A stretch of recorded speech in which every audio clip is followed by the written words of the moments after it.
예, 저희 시사탕탕이 뽑은 4.13 총선 관전 포인트 세 번째는 문재인 전 대표의 두 번째 호남 방문에 대한 얘기입니다. 자, 문재인 전 대표 지금 호남을 또 간다는 거 아니에요, 지금? 그죠? 재방문했군요. 재방문을 했는데 이렇게 재방문을 한 이유 뭐라고 보세요? 지금 본인의 대선 출마를 지금 연계를 딱 시켜버리셨잖아요. 예. 그러니까 이 지지를 거두시면. 예. 그런데 지금 그 지지를 거두는 건 기준이 뭐냐? 예. 논란이 많지 않았습니까? 예. 그런데 지금 많은 전문가들이 그래도 과반 의석. 그러니까 호남 지역의 28개 의석 가운데서 그래도 14석 정도 이상은 차지해야 뭐 호남이 문재인 전 대표에 대해서 계속 지지를 하는 것으로 볼 수 있지 않겠느냐라고 하는 분석이 최근에 많이 나왔어요. 자, 그러고 보니까 좀 상당히 마음이 좀 다급해지신 거죠. 그러니까 지금 뭐 최종 그 여론조사 결과들을 보게 되면 이 전북 지역도 굉장히 위험해지고 있는 그런 상황이거든요. 그래서 사실은 더불어민주당이 호남 지역에서 확신을 할 수 있는 그 지금 의석수는 거의 5석 정도밖에 안 된다는 겁니다. 근데 5석 정도 가지고 만약에 뚜껑은 열어봐야 되겠지만, 그렇죠. 그래서 5석 플러스 알파를 이제 과연 얼마나 덧붙이느냐에 따라서 문재인 전 대표의 그 대선 출마 내지 정계 은퇴 문제까지도 연계가 돼 있다 보니까 어찌됐건 그쪽에 가서 최대한 호소를 해서 읍소를 하고 해가지고 좀 당선자로 최대한 지금 늘려야 되는 상황인 거죠. 예. 적어도 14명, 예. 15명 선까지 늘려야 되는 그런 그 중차대한 그런 그 상황이다 보니까 안 내려갈 수가 없는 거죠. 저도 이제 기본적으로 비슷하게 생각을 하는데요. 뭐 약속을 했건 안 했건 뭐 이걸 떠나서 만약 호남에서 대패한다. 저는 대패 기준이라고 하는 것은 결국 절반인데요. 절반 이하를 밖에 못 얻게 될 경우에는 그야말로 정치 생명이 위태롭다.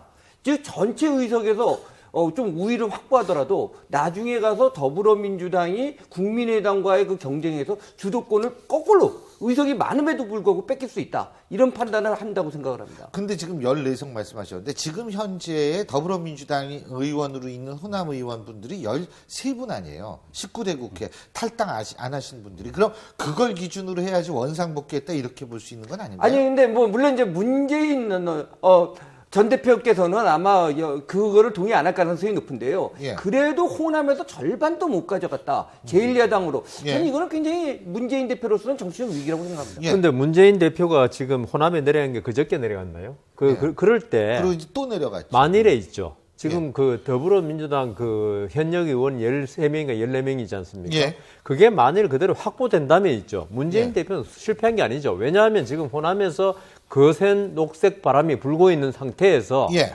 반을 건진다면요. 문재인 대표는 실패한 걸로 생각할 수가 없습니다. 근데 지금 문재인 대표가 그날 가가지고 뭐 그 일부 시민이 야유도 했지만 또 문재인 대표를 지지하는 또 그럼요. 발언을 한 사람도 그 자리에 있었고 그렇지만 지금 이 광주의 민심이 싸늘한 민심이 밑바닥에서는 거의 움직임이 좀 적다고 본다고 합니다.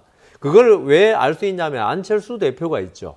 호남이 사실 국민한테 참 중요하거든요.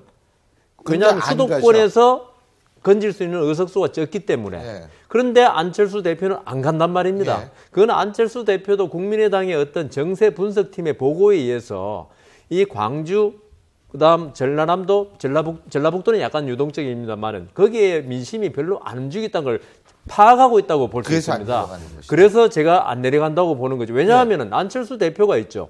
호남이 지금 급하다면 내려가야 됩니다. 왜냐하면 서울 이쪽은 있죠. 수도권은 안철수 대표가 물론 선거운동을 하는 게 중요하지만 안 하더라도 어느 정도는 고정된 거 아니겠습니까? 그래서 광주에 내려가야 되는데 지금 안 내려가는 거는 광주의 민심이 어느 정도는 고착됐다고 판단하고 있는 것으로 보여서 그 문재인 대표로서는 왜 넘어왔냐? 진짜 지금 급하기 때문에 한석이라도 더 건져야 되기 때문에 그렇게 내려간 것으로 보입니다.